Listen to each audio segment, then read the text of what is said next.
Hey guys, we are on our 10th segment of this story of Israel coming out of Egypt and into Canaan, and they're wandering around in the desert in the middle of that. This week we're looking at Numbers chapter 22 to 24, and we're not going to read all of it, but there's a big chunk of it that sets the stage for this story. And if you have your Bibles, let's go there. Numbers chapter 22. Numbers 22.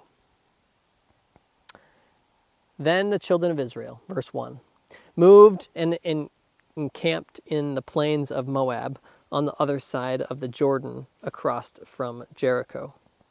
Now, Balak, the son of Zippor, saw all that that Israel had done to the Amorites.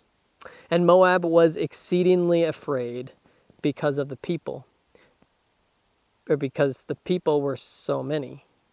And Moab was sick with dread because of the children of Israel. So Moab said to the elders of Midian, "Now this company will lick up everything around us, as an ox licks up the grass in the field." And Balak, the son of Zippor, was the king of the Moabites at that time. Something happened to the people around Israel. And now this is happening without them Israel even knowing about it. And I'm looking at this story, and keep in mind, there's things that happen around us that we don't really know about, that God works in. And God works in ways, and we might not even know. And so think of that as you're reading this. But something crept into these people around Israel. They had heard about what Israel had done to, it said here, the Amorites, and probably heard what happened in Egypt. And they didn't want to be wiped off the face of the earth or attacked or any of these kind of things. And so something crept in. Fear crept in. And fear is a motivator, isn't it? It causes us to do all kinds of things. It's this fight or flight instinct that's built into us. It's what keeps the deer sometimes from going back into the woods. It freezes, and then it needs to run, and it runs right in front of your car. But this isn't what God wanted for them, I don't think. But this is what they decided to do. They took this fear and did something with it. And let's find out what they did.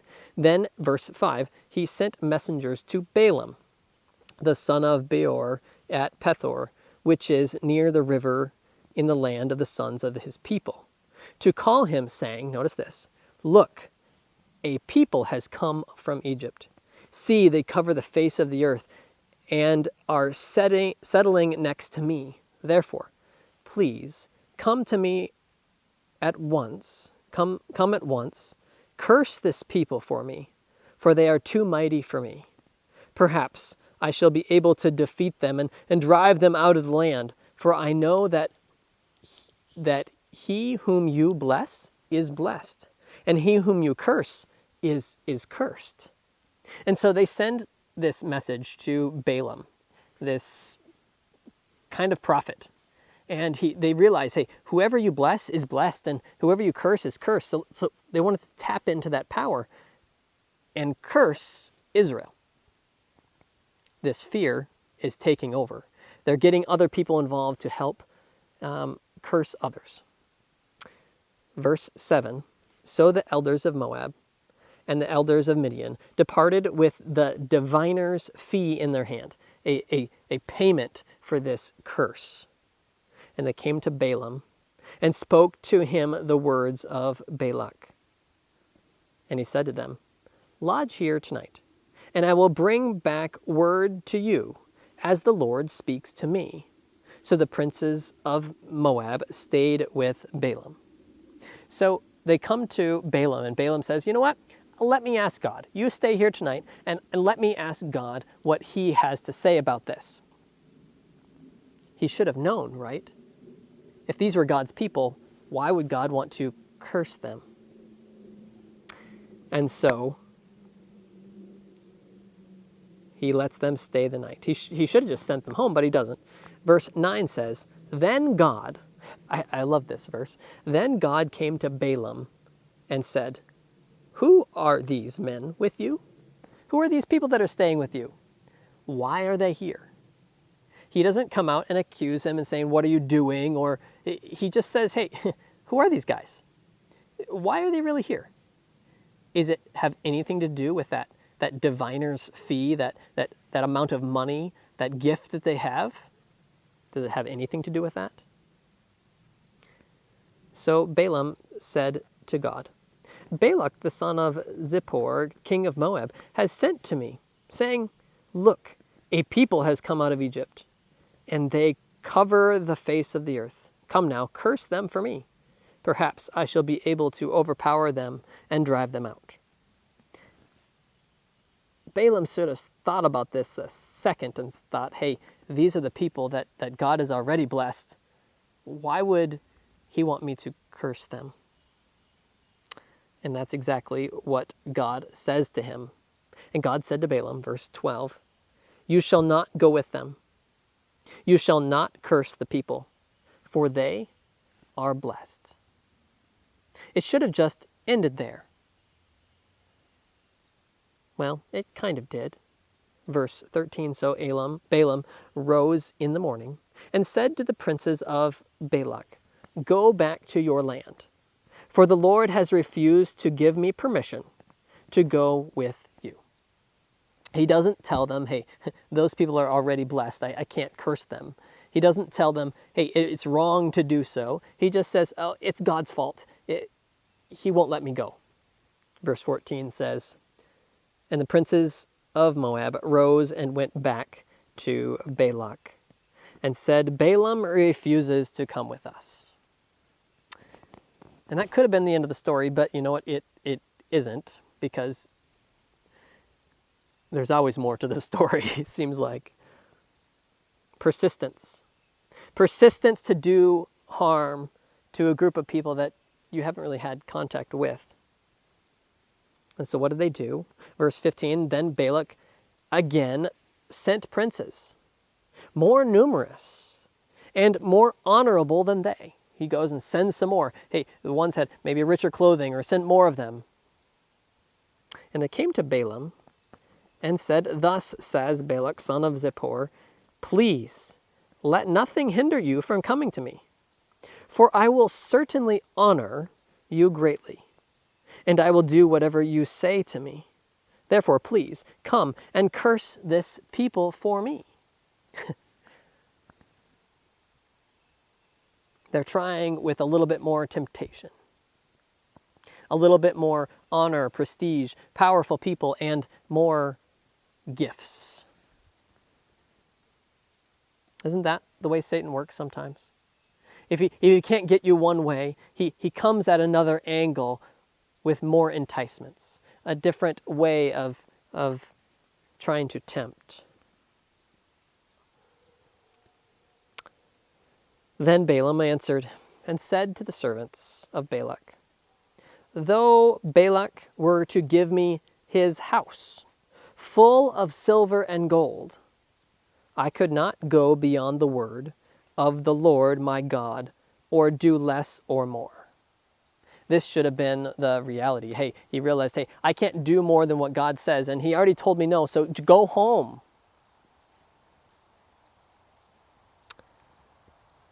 Isn't that what we should do? We shouldn't sell out for God. We should say, hey, even if someone enticed me with all the silver and all the gold of the world, it's not enough. I think of Judas. He sold Jesus for some money.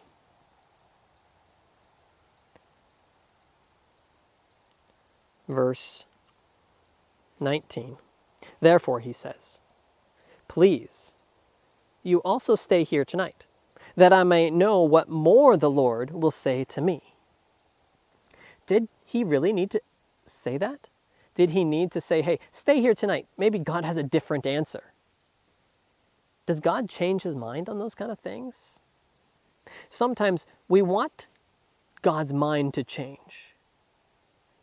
And so we ask again, or we ask God a different way. Hey, give me this. Or give me that. You said no about this. Oh, but what about this?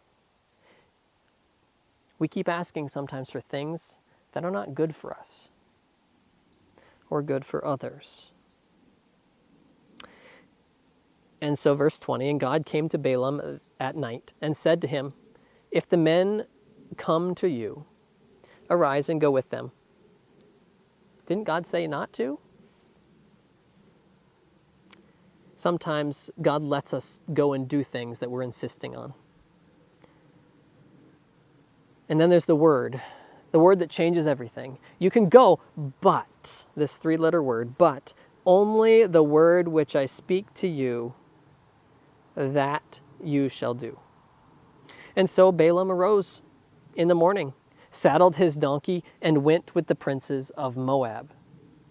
Didn't God already say not to go? Didn't he already say they're blessed, you can't curse them? Why would he be going when he knows they want him to curse Israel? Verse 22, this is when the story gets even more interesting. It's probably the part of the story that you know. Then God's anger was aroused because he went. I think God said, hey, if you're going to go do what you're going to do anyway, go ahead, but you can only say what I'm going to tell you. But I would really like you to stay. But if you're going to go, okay. And so he goes. And God's like, man, I really wish you would have stayed. It would have made this whole situation better. The angel of the Lord took his stand in the way as an adversary against him. And he was riding on his donkey, and his 2 servants were with him. All right, so along comes Balaam on his donkey, and there's the angel of the Lord in the way. Now the donkey saw the angel of the Lord standing in the way with his sword drawn in his hand. And so what did the donkey do? Hey, I'm not going to go by that. The donkey turned aside out of the way and went into the field. And so Balaam struck the donkey to turn her back into the road. Beat her, right? Then the angel of the Lord stood in a narrow path between the vineyards, with a wall on this side and a wall on that side. He's in this funnel, nowhere to go. Then the donkey saw the angel of the Lord, and she pushed herself against the wall and crushed Balaam's foot against the wall. And so he struck her again. He's beating her. Then the angel of the Lord went further. It's like these times, these things are being put in the way, and Balaam's not getting the picture. The angel of the Lord went a little further and stood in a narrow place. And there was no way to turn either to the right hand or to the left. No place for the donkey to go. And when the donkey saw the angel of the Lord, she lay down under Balaam. And so Balaam's anger was aroused, and he struck the donkey with his staff. Sometimes when we ignore the conscience of God and we continue down a path that's not so good, sometimes we take it out on others. This is what Balaam did. He was so determined. And then we get verse 28. Then the word of the Lord opened the mouth of the donkey. And she said to Balaam, what have I done to you? What have you struck, that you have struck me these 3 times? There's a movie that Hollywood has made called Shrek. And in this movie, there is a talking donkey. And this movie is made up of a whole bunch of fairy tales. And I'm pretty sure this is where they got that from. But you know what, guys? This is not a fairy tale. This is God working through a donkey to speak to Balaam to try to get him to turn the other direction. To get some reason into Balaam. And Balaam's mind is not clear. It's focused on one thing. And Balaam said to the donkey, because you have abused me. Like the donkey was trying to get out for him. I wish that there was a sword in my hand, for now I would kill you. Do you talk to your donkey? So the donkey said to Balaam, Am I not your donkey on which you have ridden ever since I became yours to this day? Was I ever disposed to you to do this to you? And he said, no, you haven't done this before. And then the light bulb turns on. Then the Lord opened Balaam's eyes, and he saw the angel of the Lord standing in the way with his sword drawn in his hand. And he realized he was taking it out on this donkey that didn't do anything. It was just trying to protect him. And he realized the path he was on. And the angel of the Lord said to him, verse 32, why have you struck your donkey these 3 times? Behold, I have come out to stand against you, because your way is perverse before me. The donkey saw me and turned aside these 3 times. If she had not turned aside from me, surely I would have also killed you by now. Let her live, and let her live. Balaam realized. Balaam said to the angel of the Lord, I have sinned. For I did not know that you stood in the way against me. Therefore, if it displeases you, I will turn back. Didn't he already know the answer? Shouldn't he have already turned back? Then the angel of the Lord said to Balaam, go with them, but only the word that I speak to you that you shall speak. So Balaam went with the princes of Balak.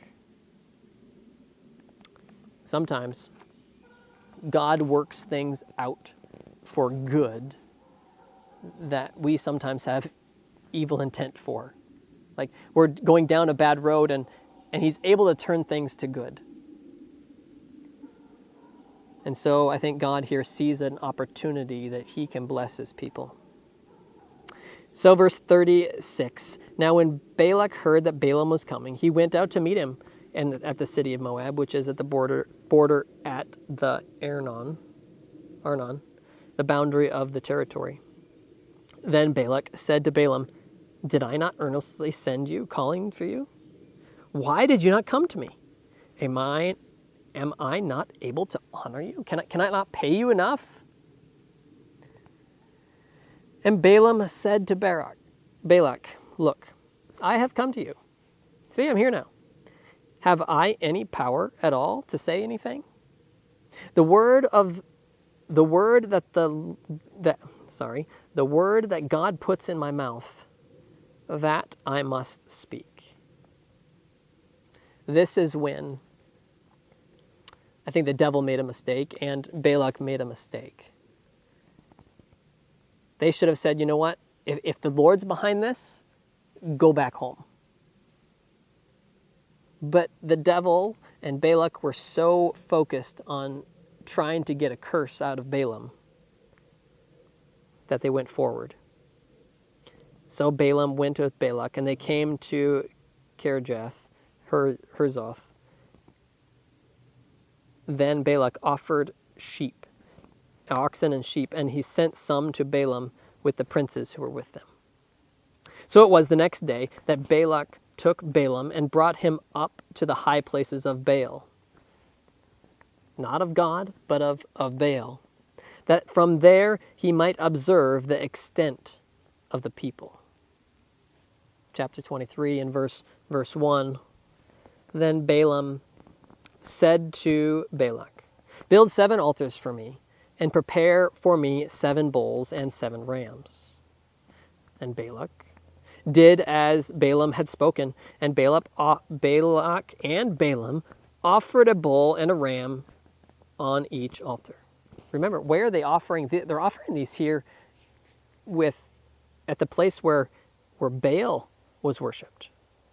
Stand by your burnt offering, and I will go. Perhaps the Lord will come and meet me, and whatever he shows me, I will tell you.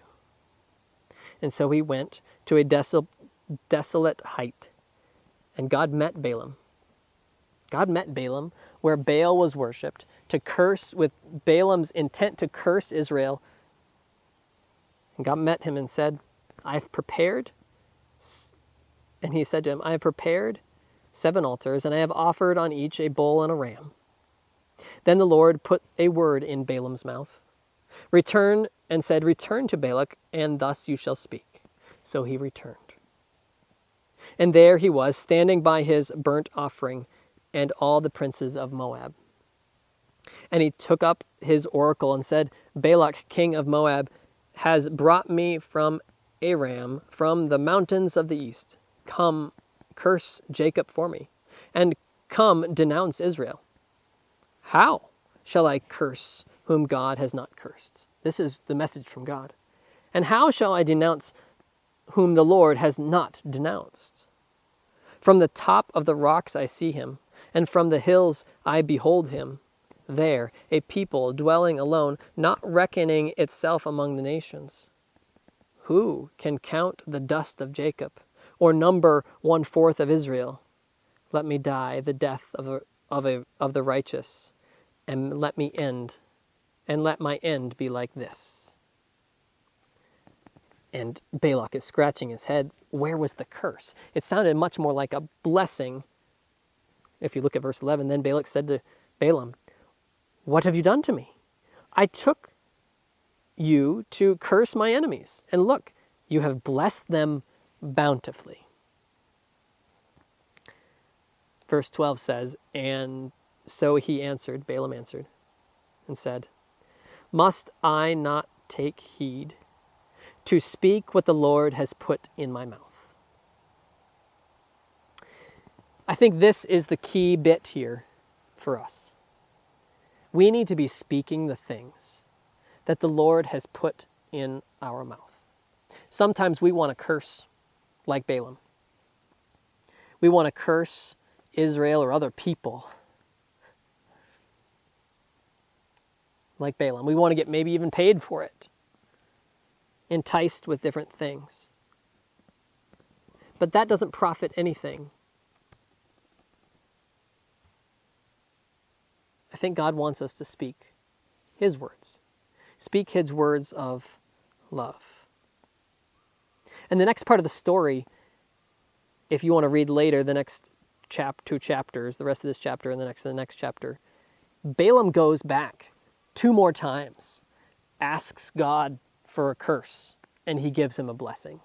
And so God blesses the people 3 times, and then even one last time, 4 times he blesses Israel. And so oftentimes when we look for evil intent towards others, God can turn that around. So whatever situation you're in, and hopefully you're not trying to go curse people like Balaam, but sometimes we're in tough situations and hardship, and we're put in maybe an impossible situation. Or maybe there's times that we want to lash out at other people. But what if we turned away in the beginning, like Balaam should have? Or maybe when we're in the middle of it, bless instead of curse. To speak those words like Balaam said in verse 12. So he answered and said, Must I not heed to speak what the Lord has put in my mouth? What are the words we're speaking? Are they bringing forth blessing or cursing? Is it bringing someone closer to Jesus or driving them away? Guys, we are to use God's words, his words of love, of kindness, of goodness and faithfulness, his words of joy and peace. Think what would have happened if this king would have come to Israel with peace and worked together. I don't know. Might have had a different story. Pray with me. God, I want to thank you for your love for us. Even when we're sometimes like Balaam, insisting on doing harm, but you have a way of turning harm into blessing. And I pray that we, like Balaam, will speak the words that you put in our mouths, not the words that we invent. In your name, amen. Hey guys, thanks for being with me this week. Next week, we will be on number 11, almost done with another series. Have a blessed week, keep God first, and speak those words of blessing to others.